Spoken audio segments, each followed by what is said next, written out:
sayati 'alaikum zamanun aw unasun. Akan tiba satu masa kalian akan dapati beragam manusia orang-orang. Di antara mereka yuhadditsunakum bima lam tasma'uhu aw wa la yasma'unahu aba'ukum. Kalian akan dengar mereka memberikan ceramah, pengajian atau bahkan doktrin yang kata Nabi kalian dengarnya aneh. Jangankan kalian, orang-orang dulu pun kalau dengar itu akan ikutan aneh juga. Jadi Abu Jahal se-Abu Jahalnya itu kalau dengar kata-kata demikian ikutan aneh juga. Kok bisa ya? Kata Nabi, iyyakum wa iyyahum, waspadalah. Dan membawa nama Islam, membawa nama Allah. Hati-hati. Awas ya. Kalau ada yang doktrin-doktrin begitu, hati-hati tuh. Kata Nabi, iyyakum wa iyyahum, tinggalkan. Waspadalah. Itu bahaya. Abu Jahal se-Abu Jahalnya tidak pernah mengatakan itu. Makanya kata Nabi, hati-hati. Nanti semakin maju berkembang, semakin banyak yang aneh-aneh. Dan di antara yang paling aneh puncaknya hadis Muslim dari Abu Hurairah radhiyallahu ta'ala anhu. Saya tutup. Atadrunal muflis, kata Nabi, tahukah kalian orang yang bangkrut di hari kiamat? Qalu, sahabat berkata, al-muflisu minna ya Rasulullah, al-muflisu fina ma la dirham lahu wa la mata'. Menurut kami yang tak punya uang sesen pun, tak ada aset sedikit pun. Perhatikan, secara ekonomi rogis. Tapi kata Nabi, al-muflisu min ummati. Ada orang akan bangkrut di akhirat, dia mengaku umatku. Nabi tidak mengatakan umatnya Musa, umatnya Isa. Umatku, ngaku umatnya Rasulullah. Ya'ti yaumal qiyamati bi salatin. Dia datang di hari kiamat dengan bekal-bekal pahala salat yang banyak dia kerjakan di dunia. Nakirah itu banyak, disalatin, rajin salat. Meningkat salatnya. Wasyamin, rajin puasa. Wa zakatin, sebagian bahkan senang zakat, sedekah. Cuman sayang, wa ya'ti qad syatama hadza. Anehnya di umat ini, di masa ini, dia rajin salat saat yang bersamaan.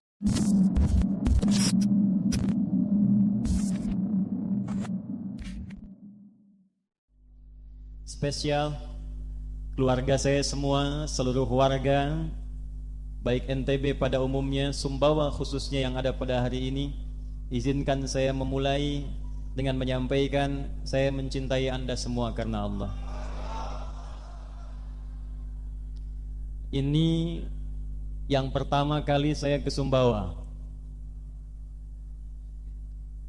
Berangkat sebelum subuh, 2 pesawat, 3 kali off.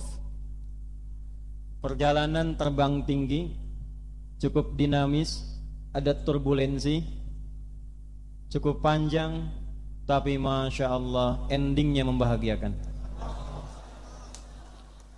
Sebelum turun, semua penat, lelah, hilang ketika melihat bumi Sumbawa yang hijau membentang.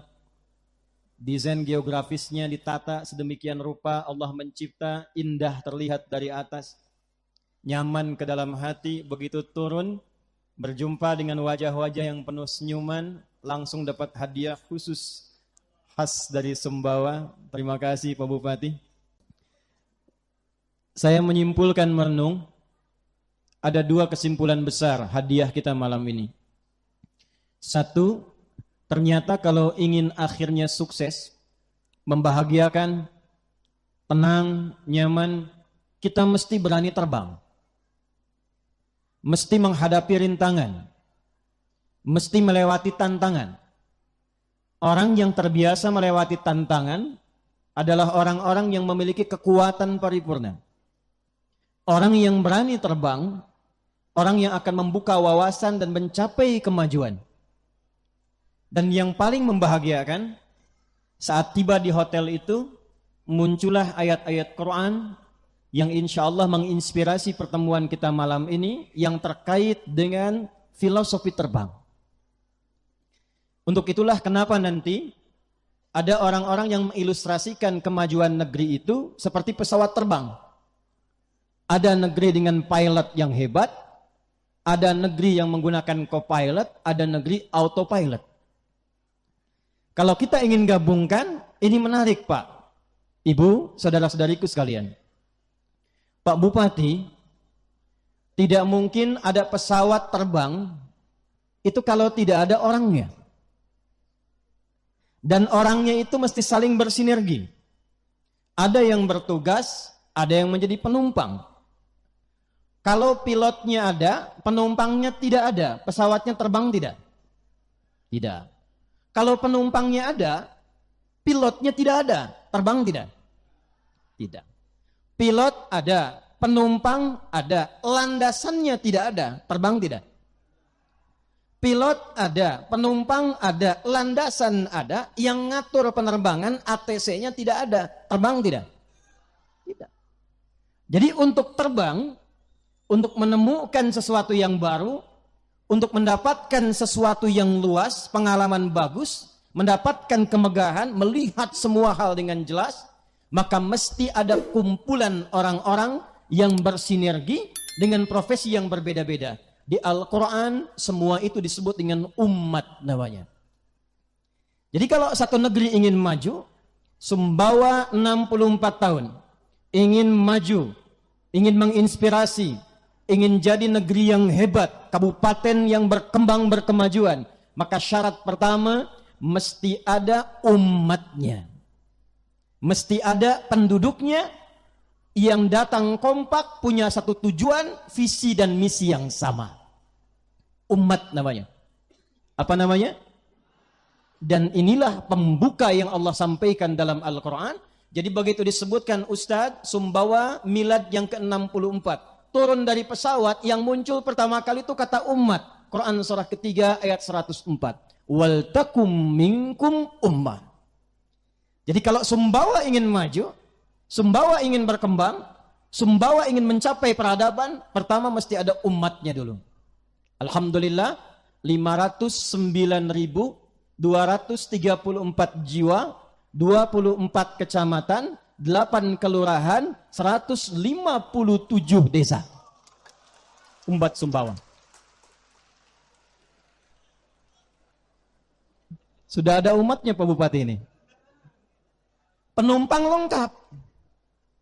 Sekarang kalau penumpangnya lengkap, maaf, tujuannya nggak ada. Pesawat kalau kita naik nggak ada tujuan, mungkin terbang tidak? Maka teruskan ayatnya. Wal takum minkum ummatu yad'una ilal khair. Mesti ada tujuan. Mau kemana pesawat itu dikemudikan? Di mana landingnya? Apa tujuannya? Maka yang pertama dilakukan kata Al-Quran, semua warga Sumbawa itu kalau kita tarik ke Sumbawa, mesti kompak bersinergi untuk mencapai tujuan yang sama. Mesti punya visi. Karena itu ketika saya turun, pertama yang saya lihat, Sumbawa Samawa. Itu tujuannya. Ada berkito, syara berkito kita, Allah. Itu tujuannya. Jadi 509.234 orang itu yang masuk ke pesawat Sumbawa itu tujuan akhirnya landingnya Samawa. Yada'una ilal khair, semua mesti kompak. Betapapun penumpang pesawat berbeda-beda, fungsinya tidak akan sama, tapi tujuannya mesti sama. Jadi kalau satu pesawat tujuannya berbeda, nggak akan pernah nyampe pesawatnya. Satu kali pesawat sudah siap terbang, penumpang sudah siap, tiba-tiba ada yang nyerobot ke kelas depan. Pramugari kasih tahu, Pak tempatnya bukan di sini, gak mau dengar, saya ngantri dari sebelum subuh katanya. Diberitahu tak pindah, diingatkan juga tak mempan, bingung. Tiba-tiba datang seorang alim ulama, lihat kiai, tokoh, tuan guru, ditanya kenapa, diceritakan begini, begitu. Kursinya di belakang, duduk depan kelas bisnis. Tenang aja. Dibisiki oleh beliau ini, begitu dibisiki, tak tunggu lama langsung pergi ke belakang. Pramugari heran kemudian tanya, Tuan Guru, apa yang dibisiki tadi? Saya cuma tanya, Bapak mau kemana? Dia jawab, saya Sumbawa Pak. Maka disampaikan, Sumbawa belakang Pak, depan Mataram. Kalau yang satu pengen ke Mataram, yang satu ke Sumbawa, yang lain ke Dompu, yang lain ke Bima, tujuan berbeda, tak mungkin pesawat bisa landing dengan sempurna. Maka semua penumpang ketika masuk ke satu pesawat namanya Sumbawa, mesti sepakat. Semua warga Sumbawa, visi akhirnya landingnya Samawa. Sepakat? Setuju? Kalau sudah sepakat, ya'muruna bil ma'ruf. Ingat, di Quran itu ada tayyib, ada khair, ada ma'ruf, ada ihsan, ada soleh. Diterjemah mushaf, diterjemahkan dengan kalimat yang sama, tapi penekanannya beda. Kalau tayyib itu kesehatan fisik. Orang kalau makannya sesuai kebutuhan, fisiknya sehat, orang Arab tanya, kaifa haluk? Alhamdulillah ana tayyib. Artinya, fisiknya sehat, kuat, dan baik. Quran surah kedua Al-Baqarah ayat 168. Ya ayyuhan nasu kulu mimma fil ardi halalan. Kalau makan dapatkan dari yang halal, konsumsi yang menyehatkan, yang baik-baik. Enggak semua yang enak-enak mesti dimakan kalau tidak menyehatkan. Duren enak. Duren satu panci sakit. Madu sumbawa bagus. Makan madu, minum madu baskom penyakit. Halalan thayyibah. Tapi tidak semua yang thayyib fisiknya itu punya visi, punya sifat yang baik, punya khair. Kan ada orang namanya thayyib, dia sehat, dia baik, tapi 2 kali puasa, 2 kali lebaran nggak pulang-pulang tuh. Maka ketika seseorang menjadi baik, kebaikannya diterjemahkan dalam bentuk visi, punya sifat jujur, sederhana, tawadhu, maka oleh Quran dirubah kalimatnya dari thayyib menjadi khair. Kuntum khaira ummah. Nah, kalau yang khair ini diterjemahkan, dipraktekkan dalam bentuk perilaku, jujur iya. Bagaimana mengetesnya? Ketika disogok dia berani menolak. Pak Bupati disampaikan, Pak, ini ada proyek kata pengusaha, kalau Bapak terima fee-nya 1 miliar. Maka kata Pak Bupati, maaf ya, jari saya ini jari tahiyat tidak akan pernah dipakai maksiat. Masya Allah. Lalu pengusaha itu balik lagi, Pak, fee-nya tambah 10 miliar. Pak Bupati bilang, sebentar, saya istikharah dulu.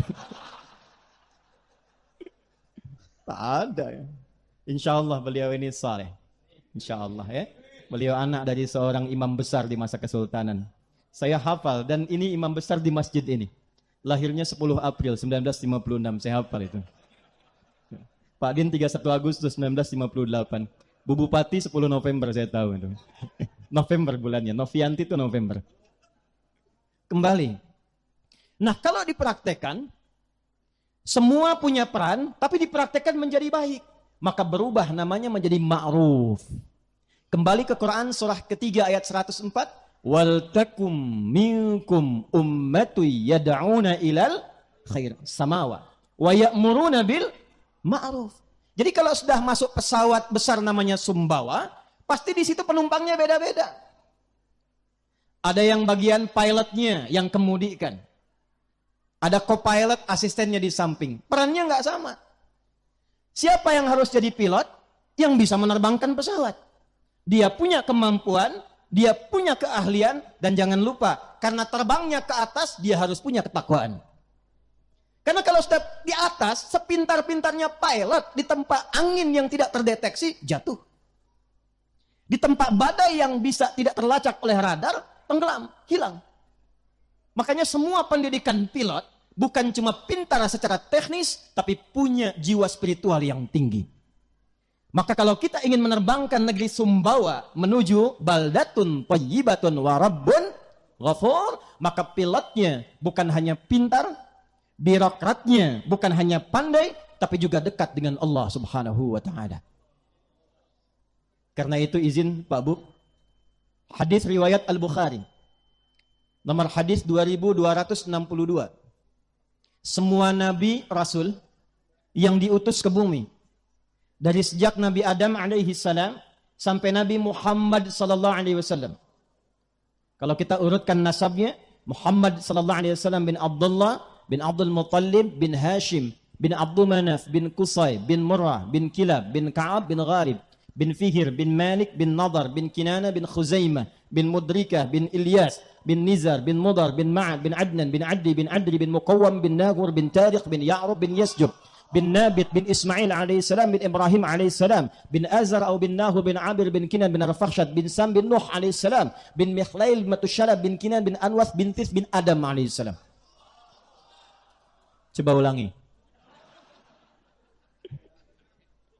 Nah, itu kalau diurutkan nasabnya, kata Nabi di Al-Bukhari nomor hadis 2262, Qad ba'atsallahu nabiyyan aw ma ba'atsallahu nabiyyan illa ra'il ghanam. Atau kama qala Rasulullah sallallahu alaihi wasallam.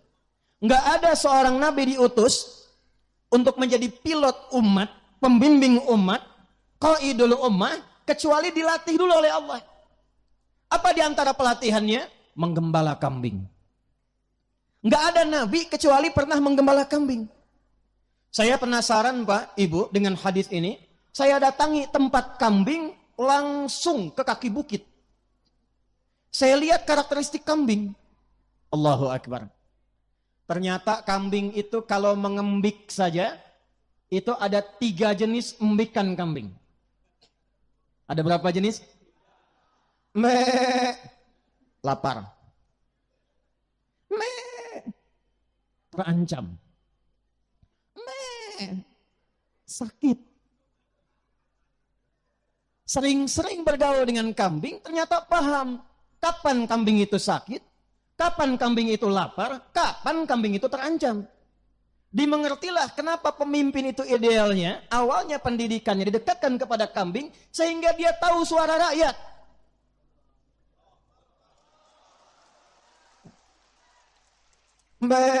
Lapar Pak. Bagaimana cara memutarkan ekonomi supaya rakyatnya nggak lapar? Alladzi at'amahum min ju'. Sakit. Gimana caranya? Bisa mendapatkan pengobatan yang layak putar.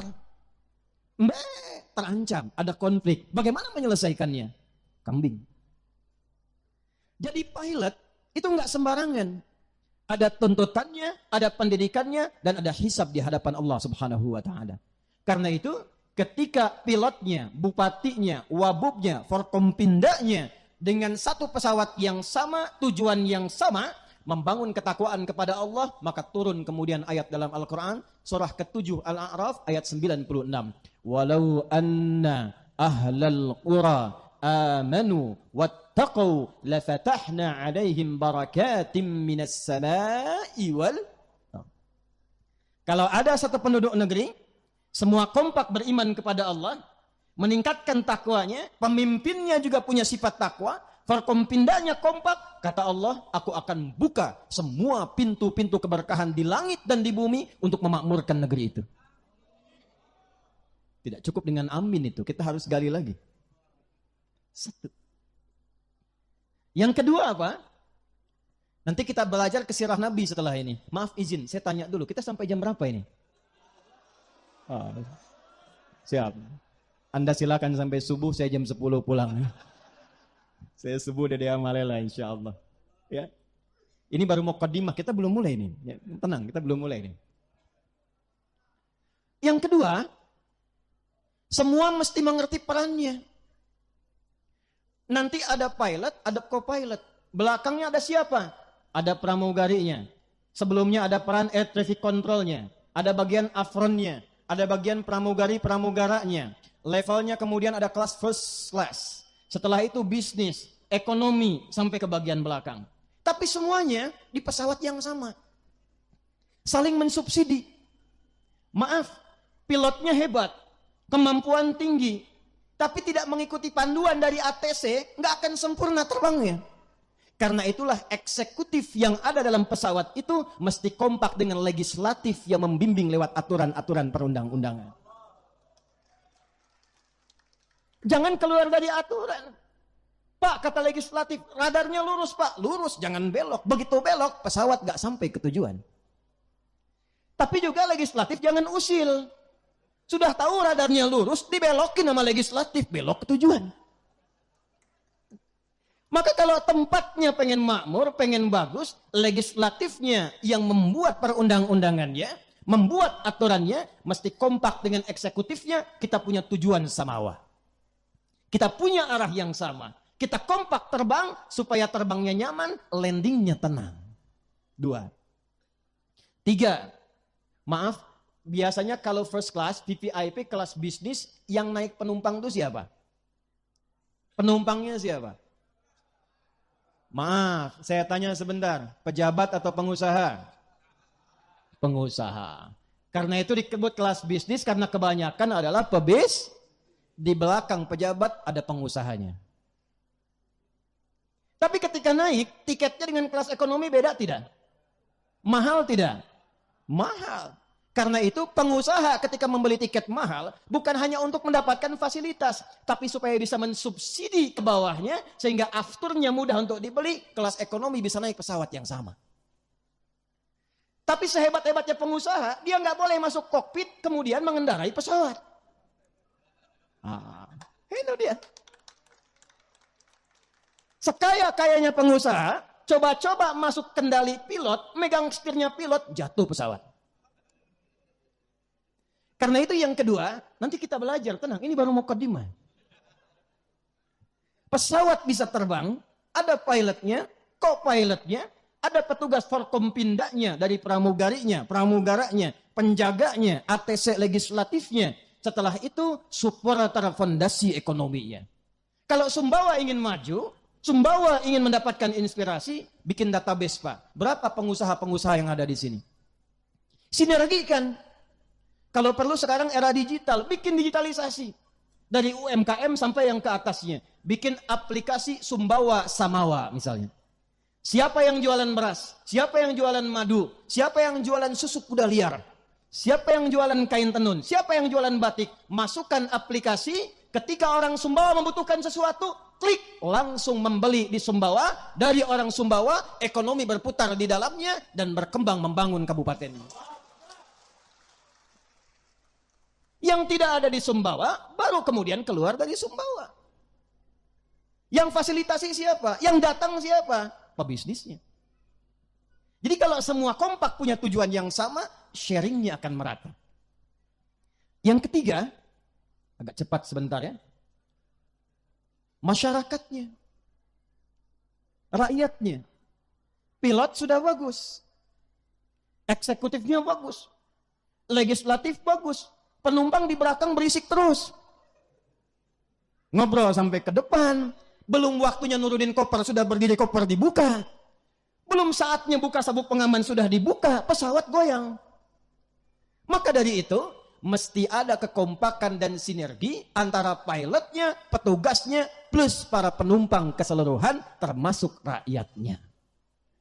Maka jika satu komponen pesawat ini sudah siap, terbangnya nyaman, maka insya Allah seperti yang tadi saya alami, terbang dan landingnya akan smooth dan nyaman sampai ke tujuan, mendapatkan satu anugerah batik yang luar biasa, makannya enak, ketemu orang-orang yang enak, difasilitasi dengan nyaman, dan insya Allah berkah dalam ridha Allah subhanahu wa ta'ala. Sekarang baru kita masuk pada teorinya. Tadi mukaddimah. Bapak Ibu sekalian, saya mau tanya sebentar. Nabi Muhammad sallallahu alaihi wasallam lahir di mana? Mekah. Hijrah ke mana? Oh, salah kan? Itu baru dasar tuh. Lahir di mana? Mekah, betul. Hijrah ke mana? Bukan. Oh, jangan maksa. Kalau tidak tahu katakan wallahu a'lam. Nabi Muhammad hijrah ke mana? Sampai begini belum tahu, wallahu a'lam. Hijrah Nabi itu bukan ke Madinah. Hijrah Nabi mulanya ke Yathrib. Kemana? Pertama, apa itu Yathrib? Yathrib itu Bapak Ibu, nanti kita tarik nih spiritnya, undang-undangnya dibawa ke Sumbawa dengan moto tadi. Yathrib itu nama dari salah satu umatnya, keturunan Nabi Nuh alaihi salam, namanya Yathrib bin Qaniyah bin Mahlil. Dia salah satu yang masuk, bapaknya itu Qaniyah bin Mahlil, umatnya Nabi Nuh, masuk ke kapal besar Nabi Nuh, berlayar setahun 10 hari sampai reda kemudian banjirnya. Setelah merapat, Yathrib menyebar, berpetualang dengan yang lain, menemukan satu tempat tinggal di situ. Dulu setiap orang tinggal menemukan tempatnya, maka tempatnya akan diberi nama dengan orang yang pertama kali menemukannya. Kan'an singgah di tempat wilayah dekat Palestina, diberi nama tempatnya dengan Kan'an. Yathrib singgah di satu tempat 400 km dari Mekah, jaraknya kurang lebih, maka tempatnya disebut dengan nama Yathrib. Tapi ingat, Yathrib sebelum Nabi hijrah, maaf sekali, tempatnya tidak ideal. Bukan seperti Mekah. Nanti kita akan lihat kenapa Allah menghijrahkan Nabi ke Yathrib bukan ke tempat lain. Bukan Taif yang dipilih yang sudah maju berkembang. Pertaniannya bagus, perkebunannya bagus, orangnya sudah tersusun rapi, sistemnya bagus. Hijrahnya ke Yathrib. Satu, ekonominya tertinggal bahkan jauh di bawah resesi Yathrib. Pasarnya berantakan. Yang menguasai cuma Yahudi. Harga bisa diatur, kapan pengen naik-naik, kapan pengen turun-turun. Konflik gak pernah selesai. Dua suku besar, Aus dan Khazraj, 600 tahun tidak pernah tuntas. Bila ada yang meninggal di Aus, wafat di Khazraj. Sakit di Aus, luka di Khazraj. Yathrib. Nabi itu diutus, diperintahkan hijrah, ternyata ke tempat yang belum siap. Ke tempat yang belum tertata. Allah ingin memberikan kurikulum kepada semua eksekutif, birokratif di masa depan, yang nanti akan dikumpulkan kurikulum ini oleh Al-Imam Al-Bukhari, diberi nama dengan Kitabul Imarah, bab tata kelola negara.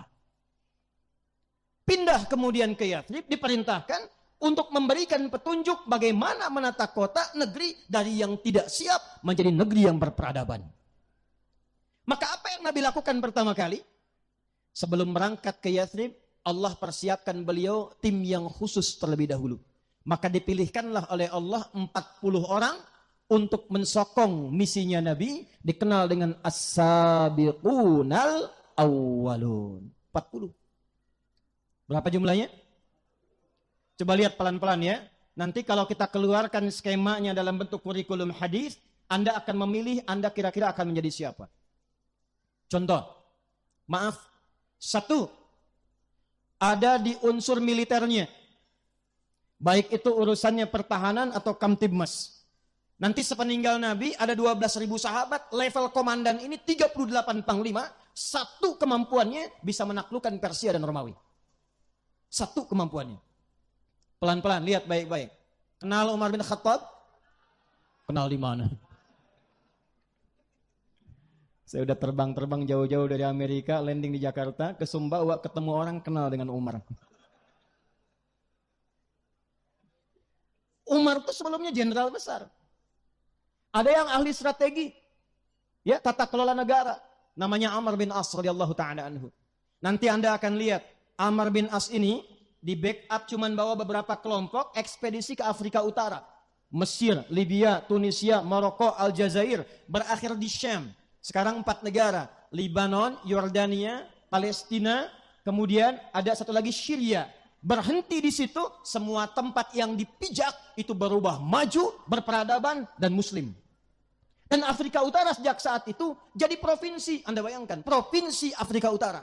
Gubernurnya nanti Musa bin Nusair, panglimanya Tariq bin Ziyad, dan dari Tariq ini bisa membawa peradaban sampai ke Eropa di Iberia. Pelan-pelan. Abu Bakar As-Siddiq pernah dengar? Abdurrahman bin Auf pernah dengar? Itu pebisnisnya. Dipilihkan oleh Allah, ini Abu Bakar, Uthman, ini Abdurrahman bin Auf, ini di bidang ekonomi. Umar, kemudian nanti Abu Ubaidah bin Al-Jarrah, kemudian nanti ada Khalid bin Walid, ini di bidang militer dan Kamtibmas.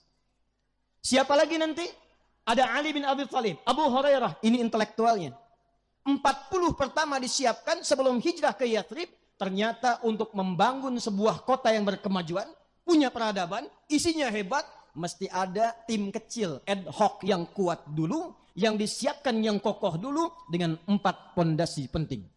1, saya agak cepat. Pengetahuan Pak. Kalau Sumbawa ingin maju, prioritaskan pendidikan Pak. Pendidikan yang bukan hanya mencerdaskan, tapi juga mendekatkan, ingat baik-baik, mendekatkan anak negeri dengan Rabbnya, dengan Allah Subhanahu wa Ta'ala. Maaf sekali lagi, Indonesia ini bukan sekadar negara kesatuan Republik Indonesia, tapi amanah dan hadiah dari Allah Subhanahu wa Ta'ala. Perhatikan pembukaan Undang-Undang Dasar, atas berkat rahmat Allah yang Maha Kuasa, dan dengan didorongkan oleh keinginan. Dari dulu keinginan luhur ada untuk merdeka. Tapi apa yang mewujudkannya? Atas berkat rahmat Allah yang Maha Kuasa. Karena itulah dasar negara kita yang pertama itu ketuhanan yang Maha Esa. Pasal 29 ayat 1, negara berdasar atas ketuhanan yang Maha Tujuan pendidikan pun keluarkan Undang-Undang Sisdiknas nomor 20 tahun 2002-2003 itu. Perhatikan yang bagian menimbang pasal B poin kedua itu. Perhatikan. Undang-Undang Dasar tahun 1945 mengamanatkan kepada negara, pemerintah untuk, perhatikan baik-baik nih, menyelenggarakan satu sistem pendidikan yang meningkatkan ketakwaan dan keimanan kepada Tuhan Yang Maha Esa. Jadi sebelum pintar, takwa dulu. Sebelum pintar, iman dulu. Sehingga ilmunya dibimbing oleh iman, ketika dibimbing oleh iman, ilmunya membangun, tidak mencelakakan. Saya baru pulang dari Amerika. Pintar-pintar. Tapi karena imannya kosong, kriminal juga banyak, Pak. Mau nembak orang kapan saja, bisa tembak. Mau mabuk kapan saja, mabuk. Mau zina kapan saja, zina. Secara sistem rapi, secara personal hancur. Iman dan takwa. Baik, kita kembali lagi, pelan-pelan. 40 orang disiapkan, berangkat ke Yathrib. Nah, ini yang paling penting. Apa yang pertama diperintahkan oleh Allah kepada Nabi SAW dengan tim ini untuk merubah Yathrib yang tidak ideal menjadi kota yang berperadaban. Satu, perintah Allahnya, perhatikan baik-baik. Akha bainal muhajirin wal ansar. Al-mu'akhat al-ukhuwah al-insaniyah wal-ukhuwah al-islamiyah. Allah perintahkan persaudarakan dulu semua masyarakat yang ada di Yathrib sehingga semua punya visi yang sama, punya soliditas, punya sinergi, kompak mencapai tujuan. Jadi maaf, kalau sudah kita punya keinginan 64 tahun Sumbawa, ingin maju, ingin hebat, penduduknya mesti kompak. Mesti solid. Jangan terpecah belah. Jangan saling mencaci. Jangan banyak bertengkar. Apalagi kalau terjadi di kalangan masyarakat-masyarakat yang sudah beriman. Maaf ya, maaf sekali lagi. Maaf sekali lagi. Di zaman jahiliyah, yang terpecah belah itu yang belum beriman. Ketika sudah beriman, semuanya bersatu. Di zaman jahiliyah, yang terpecah belah itu yang belum beriman. Ketika sudah beriman, semua bersatu. Jadi iman itu mempersatukan. Iman itu membawa cinta. Iman itu membawa kemajuan. Jadi kalau ada orang yang sudah beriman, tidak senang dengan persatuan, tidak senang dengan kemajuan, dipertanyakan keimanannya. Ya lihat, Ali Imran ayat 103. Wa'tasimu bihablillahi jami'an wala. Ayat 103 dibuka dengan ayat 102. Panggilannya apa? Ya ayyuhalladzina amanu. Ya-nya disebutkan 361 kali dalam Al-Quran. Memanggil yang dekat, yang menengah, yang jauh. Ayyuha disebutkan 150 kali dalam Al-Quran. Ayyunya munada menguatkan, haknya tanbih mengingatkan. Alladzina disebutkan sebanyak 1080 kali dalam Al-Quran. Memanggil semua tanpa kecuali. Kata Allah, hei, yang menyatakan dirinya sudah beriman, saya enggak peduli laki-laki, perempuan, besar, kecil, profesinya apa, tinggal di mana, merasa dekat, merasa jauh, merasa tengah-tengah, saya panggil kalian semua. Apa panggilannya? Ittaqullaha haqqa tuqatih wa la tamutunna illa wa antum. Nah, kapan menjadi muslim? Ayat 103-nya. Wa'tasimu bihablillahi. Kata Allah, jangan terpecah belah. Bersatu semua. Dan persatuan itu ditandai dengan keimanan. Yang paling menarik, untuk menyatukan ini, Allah memberikan kurikulum bahkan dalam ibadah, sehingga semua nyaman bisa merasakan sesuai dengan pilihannya. Contoh, maaf ya. Maaf.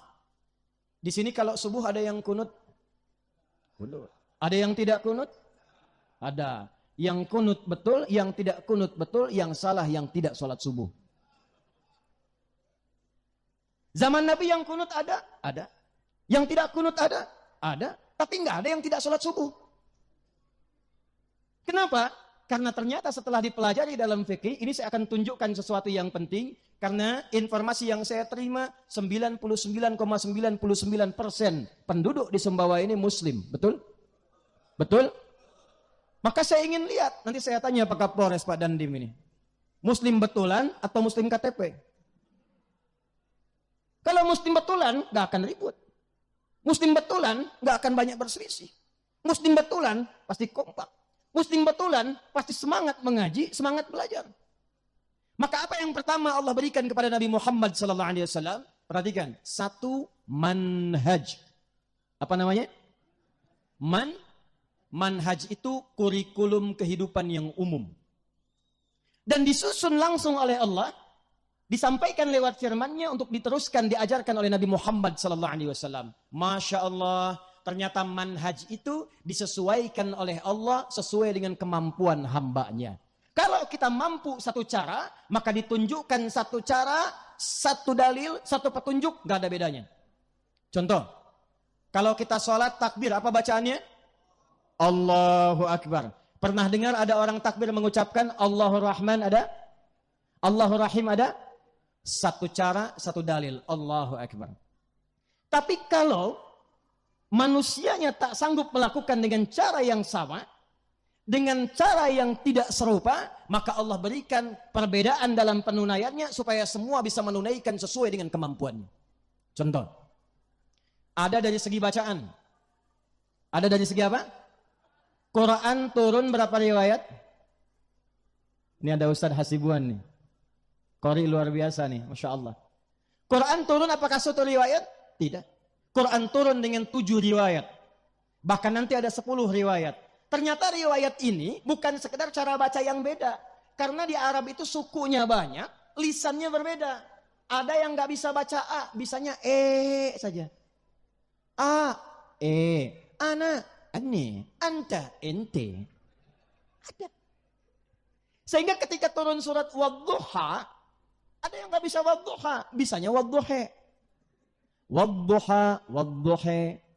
Wallaili idha saja, wallaili idha saja. Ma wadda'aka rabbuka wa ma qala, ma wadda'aka rabbuka wa ma qala.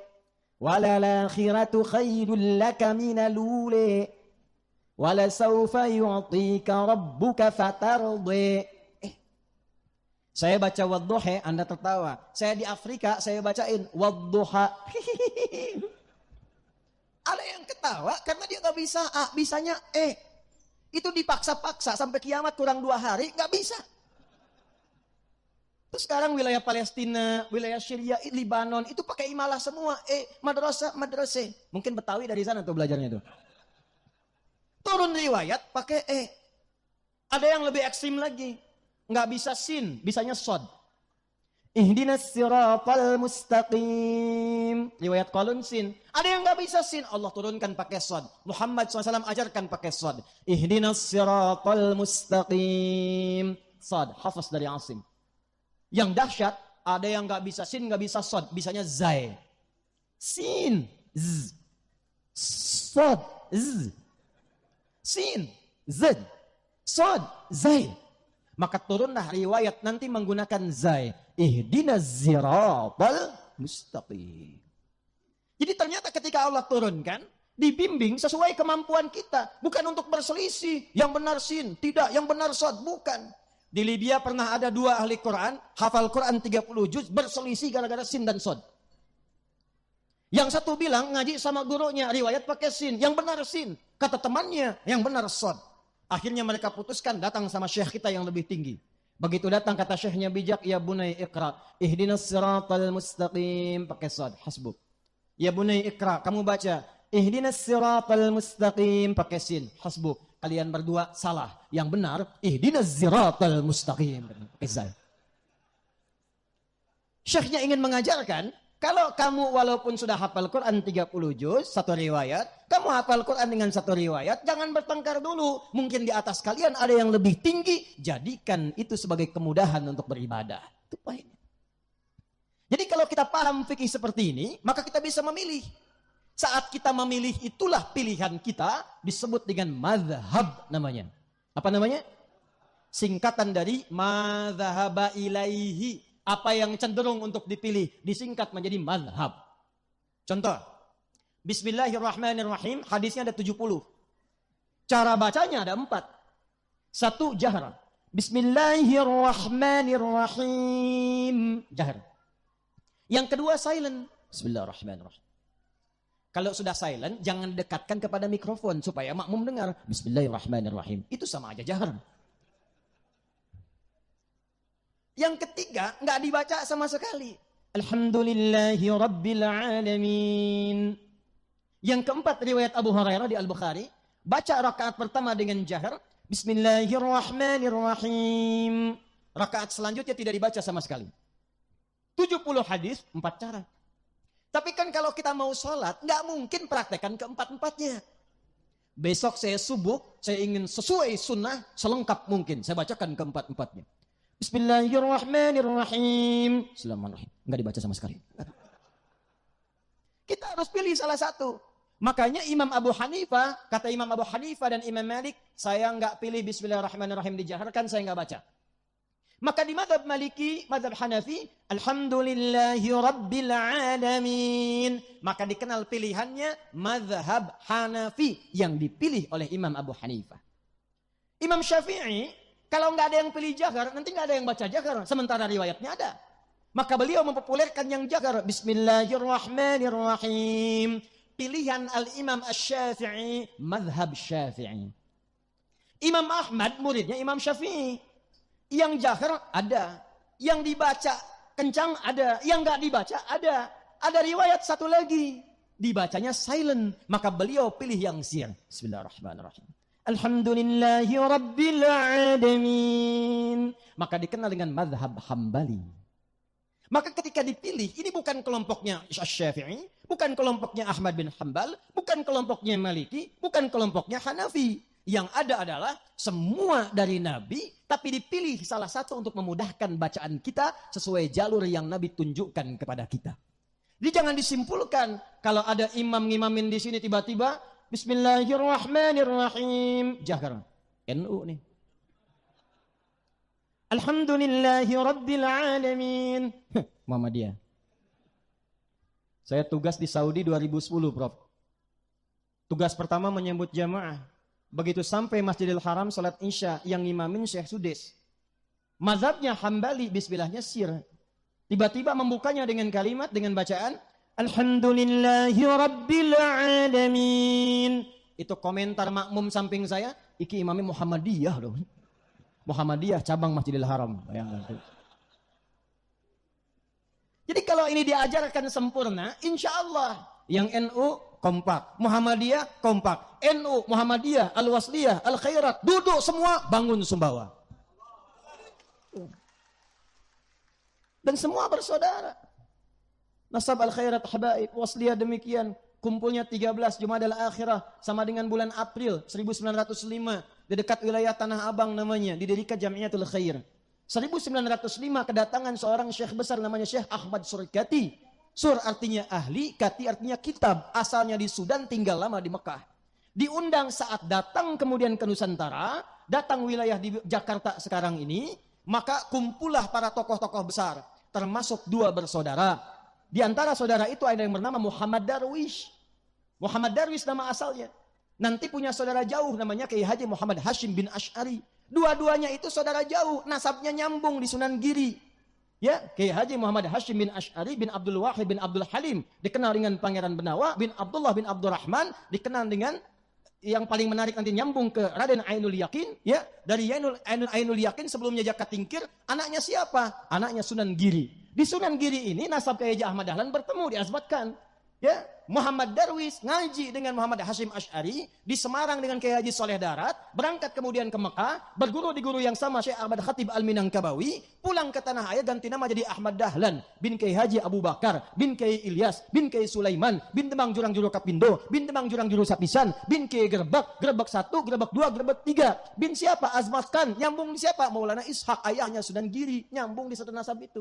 Keturunan siapa? Nanti Ali Zainal Abidin, nyambung ke Al-Husain, adiknya Al-Hasan, anaknya Ali bin Abi Thalib, suami Fatimah Az-Zahra, bintu Muhammadin sallallahu alaihi wasallam, bin Abdullah, bin Abdul Muttalib, bin Hashim, bin Abdul Manaf, bin Qusay, bin Murrah, bin Kilab, bin Ka'ab, bin Ghalib, bin Fihr, bin Malik, bin Nadar, bin Kinanah, bin Khuzaimah, bin Mudrika, bin Ilyas, bin Nizar, bin Mudar, bin Ma'ad, bin Adnan, bin Adli, bin Muqawwam, bin Nahur, bin Ya'rub, bin Yasub, bin Nabit, bin Ismail alaihi salam, bin Ibrahim alaihi salam, bin Azar atau bin Nahur, bin Abdul, bin Kinan, bin Arfakhshad, bin Sam, bin Nuh alaihi salam, bin Mihlail, Matushala, bin Kinan, bin Anwas, bin Tis, bin Adam alaihi salam. Kiai Haji Ahmad Dahlan melihat ini umat ini nggak berkembang di pendidikan, ngaji kitabnya pakai kitab pegon, dipaksa oleh Belanda nggak mengerti bahasa sendiri, dikembangkan oleh beliau, pendidikan mesti maju, budaya mesti berkembang, Rumah sakit mesti didahulukan. Fikihnya terapan, budaya, takopi, pendidikan. Muhammadiyah kemudian masuk ke bidang itu 18 November 1912. Kiai Hashim melengkapi, kalau pintar pendidikan, kemudian hasanah keilmuannya kosong. Nilai-nilai turasnya kosong, maka dikembangkan ulamanya. Nahdlatul Ulama 31 Januari 1926. Secara hijriahnya nanti 100 abad, 100 tahun, 1 abad insya Allah di tahun ini. 1444. Jadi dari 1344 hijriah, sekarang 1444, 100 tahun Nahdlatul Ulama. Jadi dua-duanya bersaudara, dua-duanya kompak. Ketika yang satu mimpin, satu kunut, di belakang tidak kunut, mengaminkan. Allahumma hdina fi man hadait. Amin. Syekh bin Saleh Al-Utsaimin, mufti besar Saudi rahimahullah, dalam fatwanya mengatakan, beliau Hambali, tapi beliau mengatakan kalau ada yang di belakangnya itu makmumnya mendapati imamnya membaca doa kunut, maka aminkan di belakang mengikuti kunutnya. Allahumma hdina fi man hadait. Amin. Jangan sampai terjadi Allahumma hdina fi man hadait bid'ah. Atau yang kedua, imamnya pas tidak baca doa kunut, makmumnya enggak usah sujud sahwi. Kalau kita pelajari ini, mukminnya kompak, fikihnya terbuka, enak kemudian kita belajarnya, maka mudah pesawatnya terbang. Tinggal tenaga dikuatkan, di atasnya lebih tenang. Itu yang bacaan. Masih ada waktu? 2. Gerakan nih. Contoh gerakan. Kalau dari i'tidal sami Allahu liman hamidah rabbana walakal hamd. Turun mau sujud, pakai telapak tangan atau lutut dulu? Yang pakai lutut angkat tangan. Lutut. Yang telapak tangan. Nah, sisanya pakai kepala duluan. Tugas ulama di MUI, di Kemenak, di tokoh-tokoh ormas menerangkan. Yang pakai lutut kenapa? Yang pakai telapak tangan kenapa? Supaya paham. Sebab saya baru mendarat dari Tripoli, ngajar di Bekasi. Suami istri nggak tegur sapa gara-gara lutut dan telapak tangan. Ini nyata. Nyata Pak Bupati. Suami pulang, Bekasi kan penyangga Jakarta macet. Nyampe rumah nggak kejar ke masjid. Salatnya di rumah, kelihatan oleh istri. Allahu Akbar. Begitu turun, rupanya istri ngaji di pengajian A, suami pengajian B. Begitu turun dari i'tidal ke sujud, yang turun lutut duluan. Istri melihat dengan pandangan yang heran. Begitu salam, tanpa muqaddimah. Ini salahnya. Tanpa muqaddimah. Sedangkan suami status pemimpin, ar-rijalu qawwamuna 'alan. Apa ciri khas pemimpin? Ciri khas pemimpin apa? Ciri khas pemimpin tidak ingin dipimpin. Menerima masukan, tidak menerima saran. Ini masuk tanpa muqaddimah mengatakan, papa tadi sholatnya salah. Hah? Di mana salahnya, Mak? Harusnya waktu sujud yang turun telapak tangan dulu, bukan lutut. Pemimpin defense, dipersalahkan langsung. Kata suami, mama yang nggak baca hadisnya. Padahal dua-duanya nggak baca. Itu dari pulang kerja, udah penat di pekerjaan, ketemu macet, pulang ke rumah, terjadi perbedaan cuma masalah tangan dan lutut, nggak sapaan semalaman, bayangin. Besoknya datang ke kami untuk bertanya, masih senggang kita masih bisa terima ngobrol-ngobrol. Begitu saya jelaskan, kenapa Pak Ibu? Saya bilang, Pak, Ibu, yang Bapak pakai lutut, itu ada di kitab Sunan Abu Daud, nomor hadis 838. Ini kitabnya, paling kanan sebelah bawah. Rawinya Wa'il bin Hujur. Ibu yang pakai telapak tangan, cuma beda 2 nomor, Bu. Nomor hadis 840. Nih paling kiri sebelah atas, rawinya Abu Hurairah. Oh, gitu toh Pak Ustadz. Tapi pertanyaannya begini. Kenapa di hadis itu dicontohkan 2 dan redaksinya unik? Idza sajadta fala tasjud kama yabrukul ibil. Faliyadha rukbataika qabla yadaik. Kalau engkau mau sujud, jangan sujud seperti duduknya unta. Dahulukan lututmu sebelum telapak tanganmu. Itu riwayat Wa'il yang bin Hujur radhiyallahu ta'ala anhu. Riwayat Abu Hurairah, idza sajadta aw kama qala Rasulullah sallallahu alaihi wasallam, fala tasjud kama yabrukul ba'ir. Faliyadha yadaika qabla rukbataik. Kalau engkau sujud, jangan sujud seperti duduknya unta. Dahulukan telapak tanganmu sebelum lututmu. Kalau Anda ngajinya hanya versi terjemah, yang belajar tasrifnya adalah tabayatubu yutuban, fasbakayu fasbiku facebookan, tarjamayu tarjimu terjemahan, itu pasti potensi akan khilaf. Yang benar telapak tangan, yang benar lututnya, mana yang benar di antara itu? Ternyata Allahu Akbar, rahasianya Afala yanzuruna ilal ibili kaifa? Kenapa ibil? Kata Quran, hei, kenapa enggak riset unta? Disebutkan ibil. Untanya Nabi Soleh, hatta naqatallahi wasuk, ya, fakadzabuhu fa'a. Kenapa naqah? Hatta yalijal jamalu fis samil. Kenapa jamal? Kenapa ba'ir? Maka saya temukan rahasia itu ketika mengajar di Tripoli. Saya punya komunitas tafsir. Ini bisa ditiru nih di Sumbawa nih. Jadi kami mengeluarkan hewan di Quran untuk diriset. Prakteknya di kebun binatang. Jadi ada kelompok kera, kelompok unta, kelompok gajah, dan beberapa kelompok yang lain. Kenapa Yahudi dikutuk jadi kera? Itu ada hikmahnya nanti. Kenapa bukan tikus? Nanti ada hikmahnya. Saya langsung masuk ke unta saja. Ternyata kalau ibil itu unta umum tanpa tunggangan. Dan ketika diriset, unta itu ternyata, saya tanya dulu nih, unta punya berapa kaki? Baik, saya ulangi, berapa kaki? Salah. Unta punya 2 kaki. Yang depan itu tangannya, yang belakang kakinya. Betul, ini yang bicara pawang unta. Begitu kami tanya, kan unta itu 2 kakinya, 2 tangannya. Yang depan itu tangannya, belakang kakinya. Unta itu punya selaput di matanya untuk menahan badai. Jadi kalau sedang badai di padang pasir, unta tinggal nutup pakai kacamata selaputnya, dia lewat begitu aja. Anda mau pakai Lamborghini, Ferrari, macam-macam, mogok Anda, unta lewat, lihat aja jalan. Unta. Unta punya tembolok bisa menampung air minum di punduknya sampai nggak minum sebulan. Unta. Tapi ibil, unta yang belum punya beban, tangannya depan 2, kakinya belakang 2. Ba'ir itu unta yang sudah ada beban, biasanya di atasnya barang dagangan, kalau enggak tunggangan. Ternyata tipikalnya beda. Kalau dia tidak punya beban, maka yang dilipat yang pertama itu depannya, tangannya. Baru kemudian kaki belakangnya. Kalau dia punya beban karena berat, maka yang dilipat pertama lututnya ke bawah, baru depannya. Maka pahamlah kita hadis Nabi tadi. Wa'il bin Hujur masuk Islam lebih dulu dibandingkan dengan Abu Hurairah radhiyallahu ta'ala anhu. Abu Hurairah masuk Islam 3 tahun sebelum Nabi meninggal. Wa'il di awal, Nabi masih sehat. Perang Badar ikut, Uhud ikut. Lututnya masih sehat. Maka ketika dilihat oleh Wa'il, beliau turun dari i'tidal ke sujud, lutut lebih dulu karena masih sehat. Tapi ketika Abu Hurairah masuk Islam, usia Nabi 60 tahun. 3 tahun sebelum meninggal kurang lebih 63 tahun. Saya tanya, biasanya kalau penyakit-penyakit senior sepuh, yang terserang pertama kali apanya? Lututnya. Makanya di riwayat-riwayat hadis tentang sholat, ketika Nabi semakin sepuh, beliau kadang pakai tongkat. Kadang nyender-nyender di samping dinding, karena lututnya bermasalah. Itulah yang menyebabkan ketika turun dari i'tidal ke sujud, Abu Hurairah melihat mendahulukan telapak tangan dibanding lutut, karena lutut bermasalah. Maka muncullah di ilmu hadis namanya al-jam'u wa taufiq. Gabungkan 2 hadisnya, lihat isyaratnya. Oh, ini kemudahan dari Nabi. Yang punya lutut bermasalah, silahkan gunakan telapak tangan. Jangan menyimpulkan tuanya. Karena al-hukmu al-ibratu bi'umumil lafzi, la bi khususis sababi. Bukan karena sebabnya, keumuman lafadznya. Jadi jangan iseng-iseng. Di sini ada anak muda, begitu turun, dia i'tidal ke sujud, dia dahulukan telapak tangannya. Anda katakan, tua dia.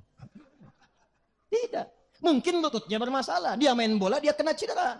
Yang punya masalah di lutut, gunakan telapak tangannya. Kalau paham begitu, nggak ada yang bid'ah. Yang salah yang pakai kepala duluan tuh. Itu. Jadi ngaji kita perdalam dulu. Jangan sampai di dalamnya kita sibuk saling berpecah belah.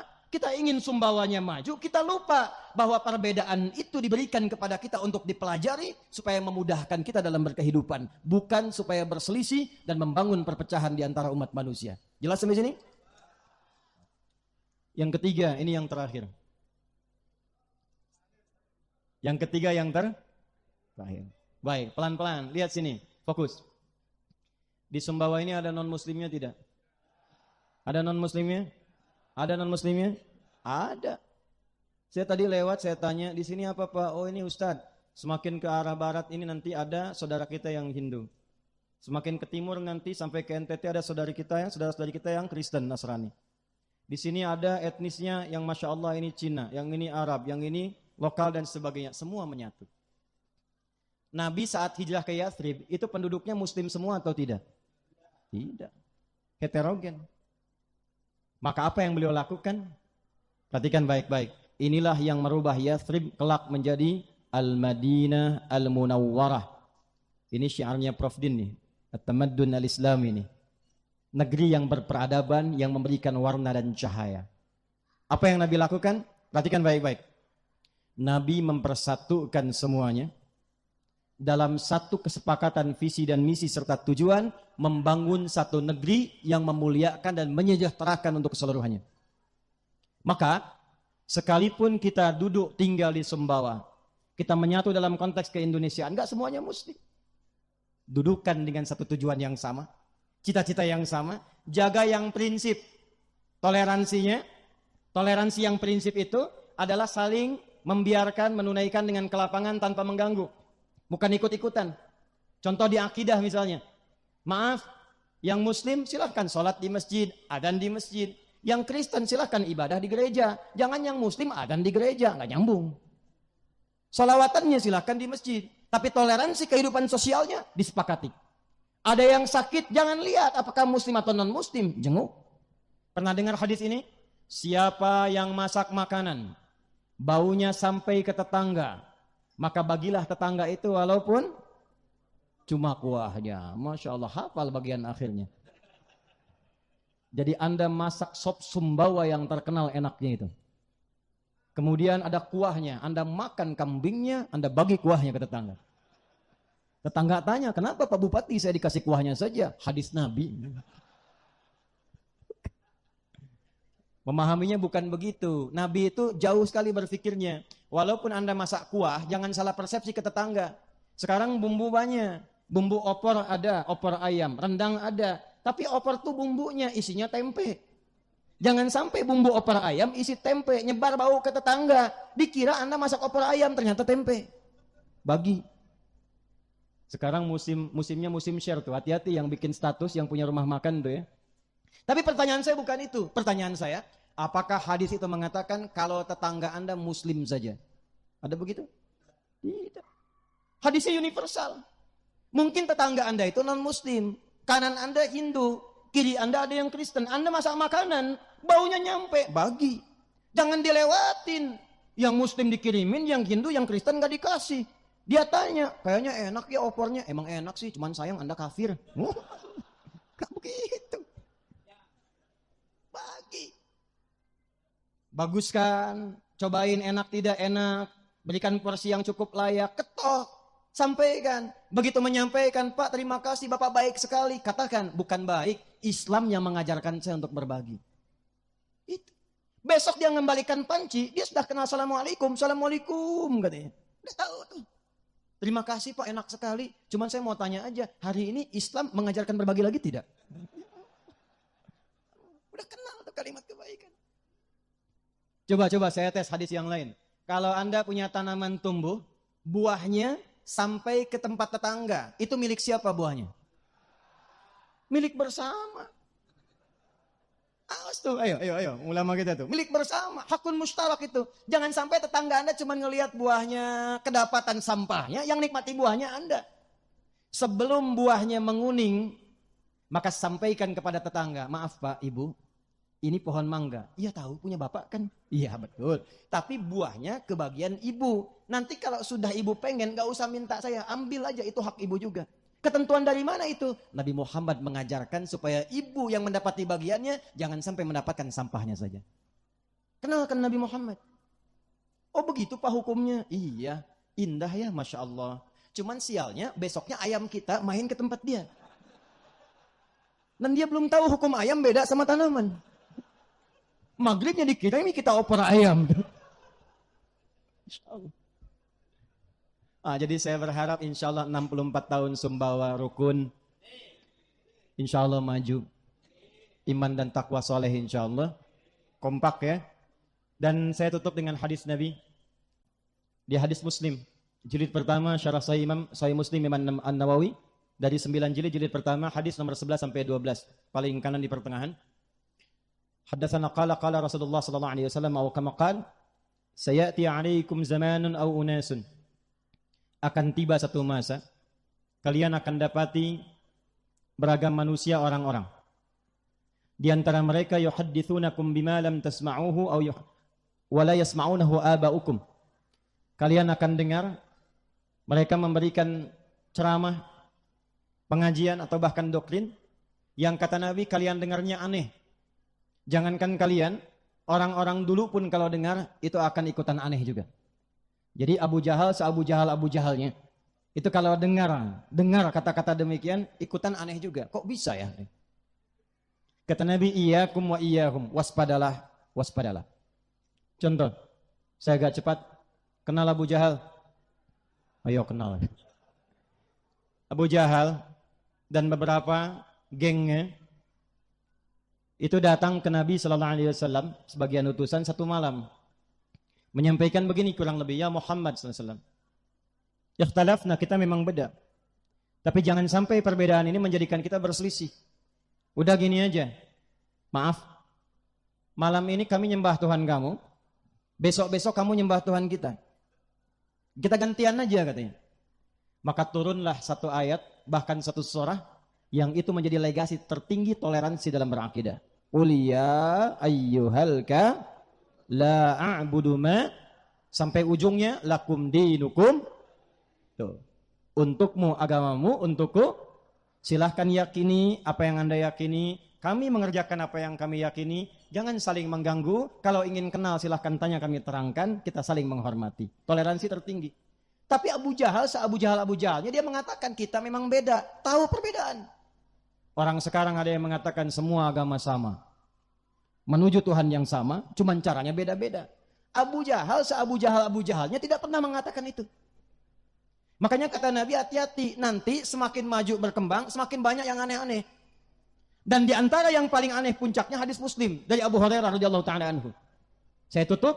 Atadrunal muflis, kata Nabi, tahukah kalian orang yang bangkrut di hari kiamat?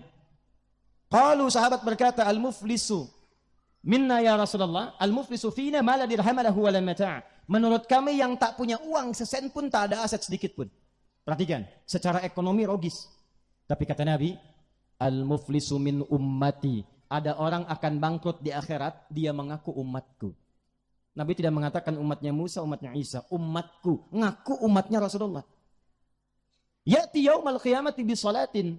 Dia datang di hari kiamat dengan bekal-bekal pahala salat yang banyak dia kerjakan di dunia. Nakirah itu banyak, disalatin, rajin salat. Meningkat salatnya. Wasyamin, rajin puasa. Wa zakatin, sebagian bahkan senang zakat, sedekah. Cuman sayang, wayati qad syatama hadza, anehnya di umat ini, di masa ini, dia rajin salat, saat yang bersamaan rajin mencaci. Wa qadhafa hadza, senang menuduh. Wa daraba hadza, senangnya berselisih. Wa akala mala hadza, senang mengambil hak orang lain. Kelihatan salat tapi korupsi juga. Kelihatan salat tapi menipu juga. Puncaknya wasafaka dama hadza. Ada yang akan merekayasa pertumpahan darah dan menyebutkan nama Allah di dalamnya. Allahu Akbar, tembak. Allahu Akbar, bom. Hati-hati. Dan membawa nama Islam, membawa nama Allah. Hati-hati. Awas ya. Kalau ada yang doktrin-doktrin begitu, hati-hati tuh.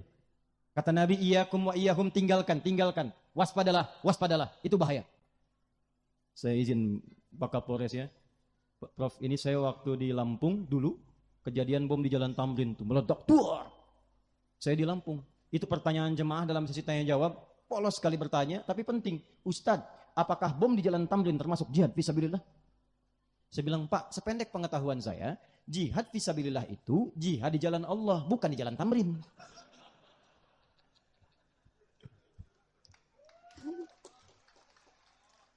Tapi yang Nabi ingatkan, Nabi peringatkan jauh-jauh hari itu akan terjadi itu. Kalau disebut lafadznya umum, itu berpotensi terjadi di beberapa masa. Hati-hati. Kalau ada yang begitu, dia sholat, senang berselisih, sholat, senang berkelahi, tu'khadhu hadha min hasanati wa hadha min hasanati. Diambil pahala sholatnya, diberikan kepada orang yang dituduhnya itu. Diambil pahala zakatnya, diberikan kepada orang yang difitnahnya itu. Diambil pahala puasanya, diberikan pada orang yang dizalimi itu. Ditransfer otomatis. Fa'in faniyat hasanatuhu, kalau habis kebaikannya, maka diambil dosa orang yang dizalimi itu, ditimpakan kepadanya, faturiha finnar. Maka kita bermohon kepada Allah, kita akhiri dengan doa, mudah-mudahan insyaAllah, Sumbawa pada khususnya, NTB dan Indonesia pada umumnya, diberkahi oleh Allah subhanahu wa ta'ala, pemimpin-pemimpinnya dibimbing, mendapatkan hidayah, supaya mereka memahami bahwa di akhirat akan dihisab, sehingga insya Allah membuat kebijakan yang benar. Ulamanya dijaga, diikhlaskan, umatnya kompak, dan dijadikan baldatun thayyibatun wa rabbun ghafur. Allahumma taqabbal minna innaka antas sami'ul alim wa tub 'alaina innaka antat tawwabur rahim. Nahmaduka tamamal hamdi kama 'allamtana an nahmadak wa nashkuruka syukran kama 'allamtana an nashkurak. Antal muqaddim wa antal muakhir biyadikal khair innaka 'ala kulli syai'in qadir. اللهم نشتاق فنصلي على حبيبك الكريم رسولك المصطفى الأمين سيدنا محمد وعلى آله وصحبه أجمعين. ربنا لا تدع لنا في مقامنا هذا وفي كل مقام ذنبا إلا غفرته. Ya Allah, jika ada satu pun hambamu berada di area masjid ini atau sekitaran tempat ini datang membawa dosa, jangan biarkan ia pulang kecuali Engkau telah ampuni seluruh dosa-dosanya. Wala hamman illa farajtah. Jika ada di antara kami yang tengah merasakan kegelisahan datang ke tempat ini, jangan biarkan ia pulang kecuali Engkau telah tenangkan keadaan hatinya. Wala asiran illa yassartah. Jika ada yang tengah mengalami kesulitan dalam pekerjaannya, kehidupan keluarganya, kehidupan sosialnya, maka mohon ya Allah, dengan keikhlasannya datang pada malam hari ini, mudahkan, ringankan, hilangkan kesulitannya. Allahumma wala hajatan min hawaijid dunya wal akhirati fiha laka ridhan wa fiha lana salah illa qadaitaha ya arhamar rahimin. Ya Allah, setiap kami yang datang tentu membawa hajat yang tersembunyi, yang berbeda satu dengan yang lainnya. Maka mohon dengan keikhlasan amalan mereka ya Allah, dan dengan kuasa-Mu kabulkan doa-doa mereka yang mungkin tidak terucap di malam hari ini namun tersembunyi dalam jiwa mereka. Allahumma ij'al Sumbawa ya Allah qaryatan taradaha wa tuhibbaha. Ya Allah, jadikan Sumbawa ini kabupaten yang Kau ridai, kabupaten yang Kau cintai, baldatun thayyibatun wa rabbun ghafur, termasuk dalam lingkup negara Kesatuan Republik Indonesia yang Kau ridai, Engkau berkahi, Engkau jadikan sebagai inspirasi dalam kehidupan global saat ini. Allahumma ya arhamar rahimin, ishtaqna bi Rasulillahi sallallahu alaihi wasallam. Allahumma ya Allah la tudayyi fursatan lana linalqa ya Allah wa natalaqi ala rasulika al-Mustafa Sayyidina Muhammad sallallahu alaihi wasallam yaumil qiyamah. Ya Allah, kami merindukan perjumpaan dengan Rasulullah sallallahu alaihi wasallam. Maka mohon kelak saat kami berpulang jangan hilangkan kesempatan untuk bersua dengan Rasulullah sallallahu alaihi wasallam. Allahumma faj'al ya Allah qulubana muwahhadah, alif baina qulubina al-wahidaka ya arhamar rahimin wa jannibna minat tafruqah. Karena itu mohon ya Allah, lembutkan hati-hati kami untuk bersatu dalam kebaikan, mengikuti teladan Rasulullah sallallahu alaihi wasallam dan menjauhi perpecahan di antara kami. Allahumma ya arhamar rahimin, Allahumma hdi umara'ana liyakunu udala. Allahumma altaf qulubahum ya Allah liyuqarribu ilaika ya arhamar rahimin zulfa. Ya Allah, lembutkan hati para pemimpin kami. Bimbing mereka ya Allah untuk melahirkan kebijakan yang berkeadilan. Ingatkan mereka ya Allah bahwa mereka akan dihisab di hari kiamat dengan segala pertanggungjawaban. Maka ringankan hisab mereka dan sayangi mereka ya arhamar rahimin. Wahfadz ulama'ana waj'u mukhlasin lakad-din. Dan mohon jaga para ulama kami ya arhamar rahimin. Jadikan mereka orang-orang yang lulus dan ikhlas dalam berdakwah menegakkan kalimat-Mu ya arhamar rahimin. Rabbana atina fid dunya hasanah وفي الآخرة حسنة وقنا عذاب النار وصلى الله على حبيبك الكريم رسولك المصطفى الأمين سيدنا محمد وعلى آله وصحبه أجمعين وآخر دعوانا سبحانك اللهم وبحمدك نشهد أن لا إله إلا أنت نستغفرك ونتوب إليك وآخر دعوانا أن الحمد لله رب العالمين. Alhamdulillah, puji syukur kita panjatkan kepada Allah Subhanahu wa Ta'ala, karena dengan izinnya kita bisa menyimak ceramah yang penuh makna dari Ustadz Adi Hidayat. Dalam kesempatan ini, beliau telah menyampaikan begitu banyak pelajaran berharga yang sangat relevan dengan kehidupan kita sebagai umat Islam, serta bagaimana kita dapat mewujudkan kemajuan bersama dalam masyarakat. Ceramah yang kita saksikan tadi mengajak kita untuk merenungkan filosofi hidup yang penuh dengan tantangan, seperti halnya penerbangan. Ustadz Adi Hidayat menegaskan bahwa untuk mencapai kesuksesan dan kebahagiaan, kita harus berani menghadapi rintangan dan tantangan. Seperti pesawat yang harus melewati turbulensi sebelum sampai di tujuan, kita juga perlu memiliki keberanian untuk melewati kesulitan dalam hidup. Namun, ketika kita sampai di tujuan, semua penat dan lelah itu akan terbayar dengan kebahagiaan yang luar biasa. Saya ingin mengajak Anda semua untuk berperan aktif dalam menyebarkan pesan-pesan positif ini. Jika Anda merasa terinspirasi oleh ceramah ini, jangan lupa untuk memberikan dukungan dengan menekan tombol like, share, dan subscribe agar lebih banyak orang bisa merasakan manfaat dari ceramah ini. Selain itu, mari kita bersama-sama mendoakan Ustadz Adi Hidayat agar Allah Subhanahu wa Ta'ala senantiasa memberikan beliau kesehatan, kekuatan, dan kemudahan dalam menjalankan dakwahnya. Ustadz Adi Hidayat telah memberikan banyak ilmu dan inspirasi bagi kita semua, dan sudah saatnya kita memberikan doa terbaik untuk beliau. Silahkan tinggalkan doa Anda untuk beliau di kolom komentar.